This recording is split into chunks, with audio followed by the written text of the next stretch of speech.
Baik, Assalamualaikum warahmatullahi wabarakatuh dan selamat siang para mahasiswa sekalian. Hari ini kita coba mempelajari model studi kasus dalam penelitian kualitatif. Jadi hari ini kita belajar tentang model studi kasus dalam penelitian kualitatif. Apa itu model studi kasus? Ya, model studi kasus menekankan pada eksplorasi satu atau beberapa kasus dari suatu sistem yang berbatas. Jadi bounded system. Hal yang dimaksud sistem berbatas ini adalah adanya batasan waktu dan tempat serta kasus yang diangkat. Jadi kasus yang diangkat ini bisa berupa program, kejadian, aktivitas, atau subjek penelitian. Jadi sekali lagi, studi kasus ini merupakan uh, suatu sistem yang berbatas, ya. Jadi kasus yang diteliti itu berbatas pada waktu, tempat, serta kasus yang diangkat. Tentu saja kasus yang diangkat ini memiliki keunikan dan kekhasan sendiri sehingga dapat dijadikan daya tarik. Adapun ya bentuk-bentuk studi kasus ya ada tiga. Pertama, studi kasus intrinsik. Kemudian yang kedua, studi kasus instrumental. Kemudian yang ketiga, studi kasus kolektif. Nah, studi kasus intrinsik ya atau intrinsic case study dilakukan ya untuk memahami secara lebih baik dan mendalam suatu kasus tertentu. Ya. Jadi studi kasus ini dilakukan karena alasan peneliti ingin mengetahui secara intrinsik suatu fenomena. Ya. Karena peneliti ingin mengetahui ya secara intrinsik ya suatu keteraturan dan kekhususan kasus. Misalnya tentang kenakalan remaja atau misalnya penyalahgunaan obat. Ya. Jadi kasus ini intrinsik. Kemudian bentuk studi kasus yang kedua tadi yaitu adalah studi kasus instrumental atau instrumental case study. Ya. Studi kasus ini digunakan untuk ya memahami hal lain di luar kasus. Ya, seperti untuk membuktikan suatu teori yang sebelumnya sudah ada. Ini namanya studi kasus instrumental. Kemudian yang ketiga adalah studi kasus kolektif atau kolektif case study. Ya. Studi kasus ini digunakan ya ketika peneliti ingin menarik kesimpulan atau generalisasi atas fenomena atau populasi dari kasus-kasus. Nah, studi kasus kolektif ini membentuk suatu teori atas dasar persamaan dan keteraturan yang diperoleh dari setiap kasus yang diselidiki. Jadi itu tiga bentuk studi kasus dalam penelitian kualitatif. Saya ulangi, yang pertama studi kasus intrinsik, yang kedua studi kasus instrumental, kemudian yang ketiga studi kasus kolektif. Ya. Nah, ada beberapa contoh atau bentuk-bentuk studi kasus. Ya. Yang pertama ya intrinsic case. Ya. Misalnya judulnya ya penyelenggaraan sekolah dwibahasa. Ini intrinsik dia. Jadi dia punya kekhasan. Ya. Kemudian yang kedua, pemberdayaan masyarakat melalui budidaya ikan lele. Ya. Kemudian yang ketiga, masih dalam contoh intrinsic case, partisipasi masyarakat dalam membangun jembatan desa. Kemudian contoh yang keempat, misalnya membangun desa melalui gotong royong. Ini intrinsic case. Kemudian contoh instrumental case, ya. Misalnya judulnya yang pertama, penggusuran pedagang kaki lima.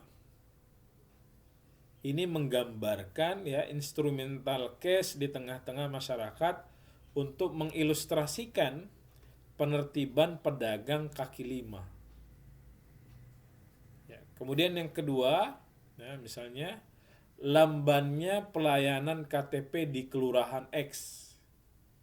Ya, ini menggambarkan instrumental case di Kelurahan X untuk mengilustrasikan rendahnya kualitas pelayanan di Kelurahan X. Kemudian yang ketiga, collective case. Ya. Contohnya kemudahan dan berbagai fasilitas dalam memesan tiket pesawat. Jadi ini menggambarkan ya bahwa maskapai manapun yang menerapkan pelayanan yang baik pasti akan maju. Jadi collective case. Kemudian yang kedua, peran guru agama dalam meningkatkan motivasi belajar siswa. Ini menggambarkan bahwa guru agama mempunyai peran dalam meningkatkan prestasi siswa.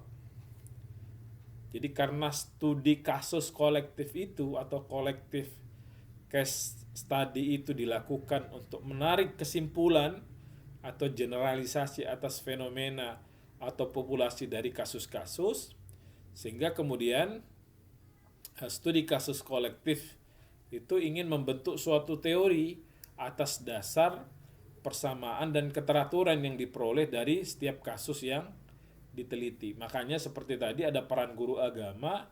Ya, jadi kita ingin menarik sebuah kesimpulan atau mengeneralisasi bahwa sesungguhnya peran guru agama itu bisa meningkatkan motivasi belajar. Bahwa seperti contoh tadi, bahwa setiap maskapai penerbangan yang memberikan kemudahan ya atau memberikan berbagai fasilitas ya untuk penerbangan ya, misalnya tiket itu akan menggambarkan bahwa maskapai itu pasti akan maju. Itu collective case. Ya. Kemudian para mahasiswa sekalian, ya, saya ingin memberi contoh studi kasus dengan fokus, ya, fokus penelitian itu masalah pencurian. Kalau misalnya fokusnya tentang pencurian, maka pertanyaan penelitian dalam rumusan masalah adalah satu, mengapa dia mencuri? Ya, pertanyaan ini ya maksudnya peneliti ingin melihat faktor penyebab terjadinya masalah. Jadi why? Ya. Misalnya lapar. Jadi penyebab terjadinya pencurian itu karena lapar. Kemudian pertanyaan penelitian kedua, kalau fokus penelitian pencurian adalah bagaimana dia mencuri. Jadi setelah kita tahu bagaimana faktor penyebabnya, kemudian kita akan tahu bagaimana proses terjadinya pencurian itu. Proses terjadinya peristiwa itu. Misalnya lompat pagar, merusak pintu, dan lain sebagainya. Kemudian yang ketiga, bagaimana mengatasi pencurian. Nah, yang pertanyaan ketiga ini akan memberi solusi dari masalah. Bagaimana? Jadi saya ulangi, kalau fokus ya penelitiannya adalah masalah pencurian, maka rumusan masalahnya ya dalam bentuk pertanyaan penelitian, satu, mengapa dia mencuri? Jadi kita akan melihat faktor terjadinya masalah pencurian itu. Yang kedua, bagaimana dia mencuri? Berarti kita akan menerangkan proses terjadinya pencurian itu. Kemudian yang ketiga, bagaimana mengatasi pencurian. Jadi ini akan memberi solusi dari masalah pencurian itu. Nah, para mahasiswa sekalian, saya ingin menerangkan tentang bagaimana studi kasus itu dilakukan. Jadi saya ulangi, bagaimana studi kasus itu dilakukan. Ya, ada 3 hal. Ya, bahwa studi kasus itu dilakukan satu dalam latar alamiah, yang kedua holistik, yang ketiga mendalam. Apa arti alamiah? Alamiah artinya kegiatan pemerolehan data, ya, kegiatan memperoleh data itu dilakukan dalam konteks kehidupan nyata. Jadi real life events. Jadi tidak perlu ada perlakuan tertentu baik terhadap subjek penelitian maupun konteks di mana penelitian dilakukan. Biarkan semuanya berlangsung secara alamiah. Ya. Biarkan objek atau subjek yang berbicara. Jadi tidak ada manipulasi terhadap objek dan subjek yang kita teliti. Itu arti dari alamiah. Kemudian yang kedua, bagaimana studi kasus dilakukan secara holistik. Holistik artinya peneliti harus bisa memperoleh informasi yang akan menjadi data secara komprehensif, sehingga tidak meninggalkan informasi yang tersisa. Jadi saya ulangi, holistik itu artinya peneliti harus bisa memperoleh informasi yang akan menjadi data secara komprehensif sehingga tidak meninggalkan informasi yang tersisa. Dari data akan diperoleh fakta dan realitas. Nah, agar peneliti bisa memperoleh informasi yang komprehensif, peneliti tidak saja menggali informasi dari partisipan atau informan, tetapi juga orang-orang di sekitar subjek penelitian.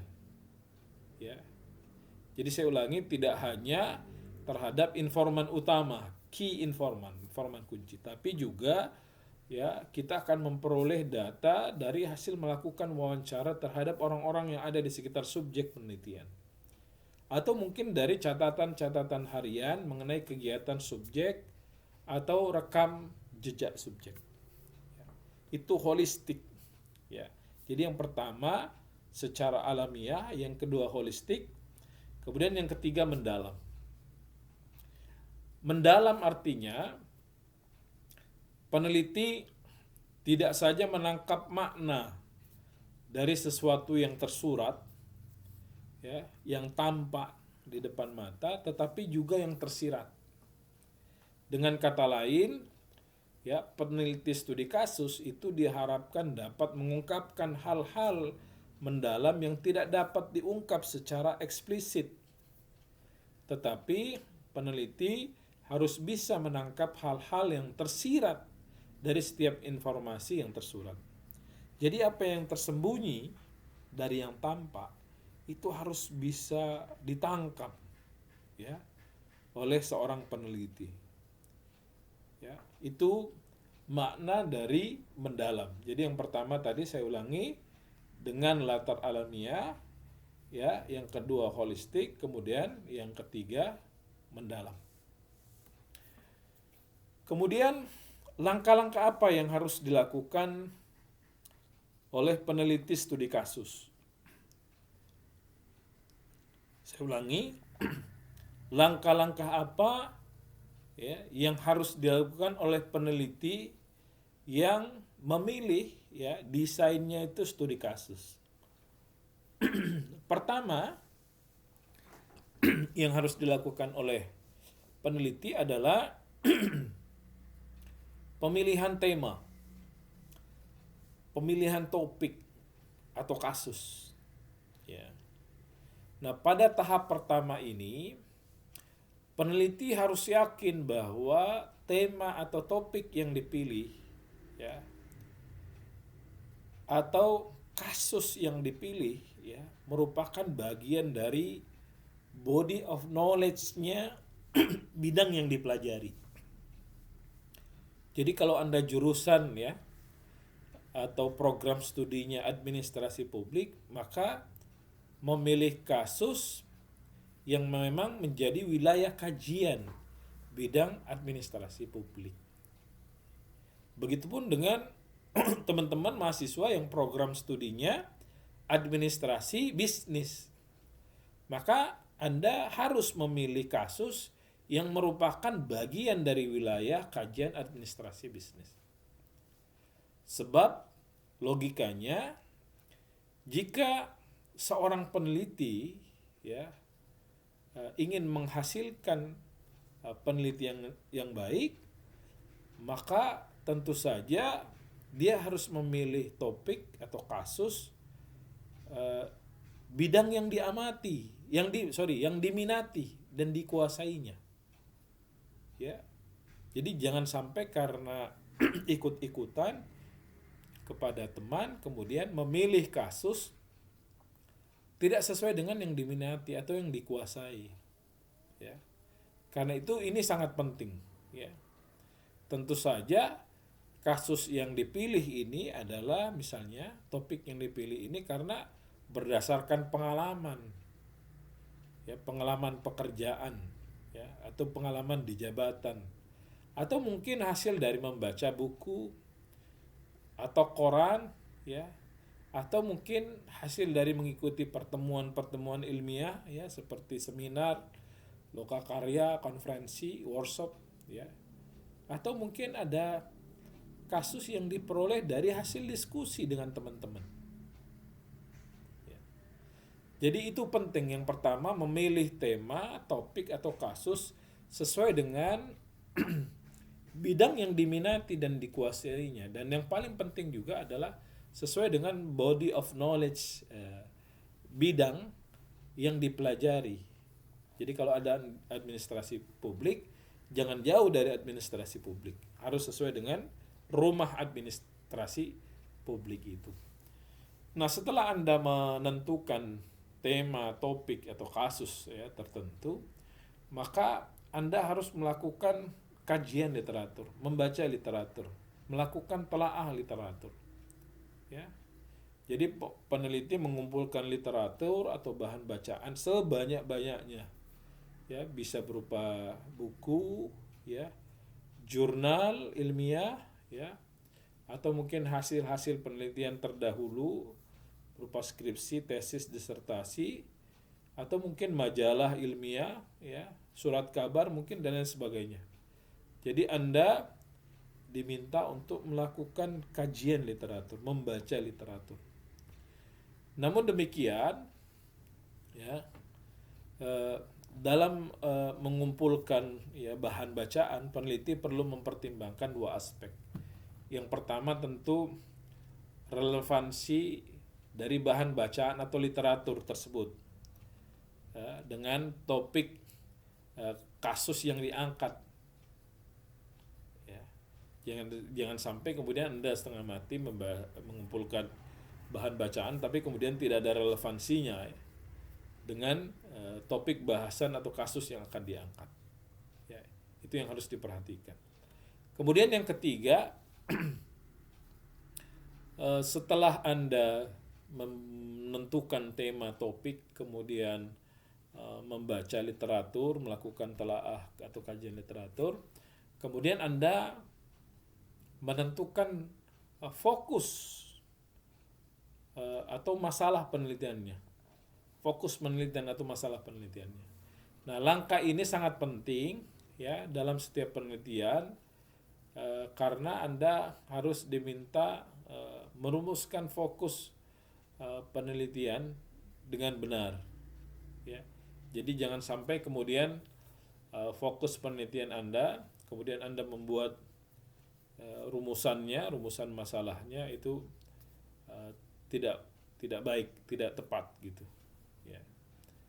Kemudian langkah berikutnya atau langkah keempat, Anda melakukan pengumpulan data. Ya, pengumpulan data ini tentu saja bisa dilakukan dengan wawancara atau melakukan pengamatan, observasi partisipan atau partisipan observation. Jadi kita terlibat ya secara aktif ya dalam komunitas objek atau subjek yang kita teliti. Dan selain wawancara, observasi tentu bisa dengan dokumentasi. Ya. Kemudian langkah berikutnya atau langkah yang kelima, ya, Anda melakukan penyempurnaan data. Jadi data yang telah terkumpul perlu disempurnakan. Bagaimana caranya? Ya, Anda mengetahui datanya kurang atau belum sempurna, caranya ialah dengan membaca keseluruhan data dengan merujuk rumusan masalah yang diajukan. Jika data yang kita kumpulkan ya bisa menjawab ya pertanyaan-pertanyaan dalam wawancara yang kita ajukan kepada informan, maka itu sudah cukup. Atau jika misalnya data yang kita kumpulkan ya itu sudah menjawab rumusan masalah yang kita ajukan ya, maka itu dirasa sudah cukup. Sebaliknya jika belum cukup untuk menjawab rumusan masalah atau pertanyaan dalam wawancara yang kita ajukan, maka Anda wajib kembali ke lapangan untuk melengkapi data. Ya, bertemu kembali informan, mengajukan pertanyaan-pertanyaan agar supaya ya rumusan masalah yang kita ajukan itu terjawab, atau agar supaya pertanyaan penelitian yang kita ajukan ya dalam sebuah wawancara itu terjawab. Itu langkah yang kelima. Kemudian setelah ya Anda berupaya menyempurnakan data, maka langkah yang keenam adalah melakukan pengolahan data. Jadi setelah data dianggap sempurna atau cukup, peneliti melakukan pengolahan data.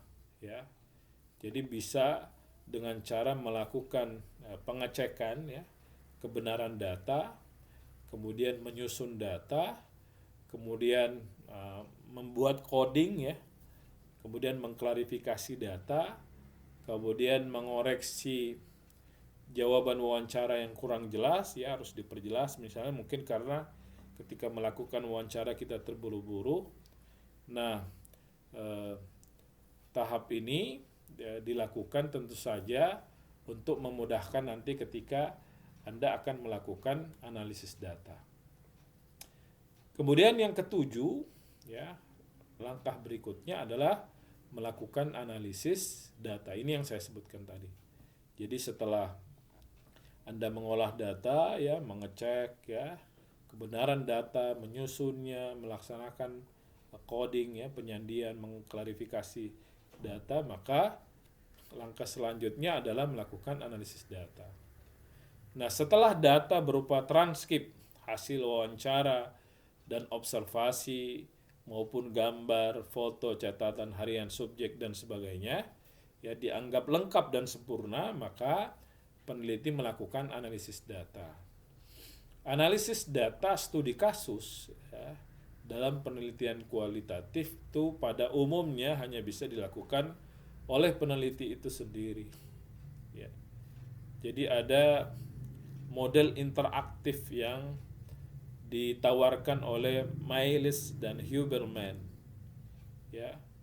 Jadi bagaimana data dikumpulkan, ya, kemudian disajikan, ya, kemudian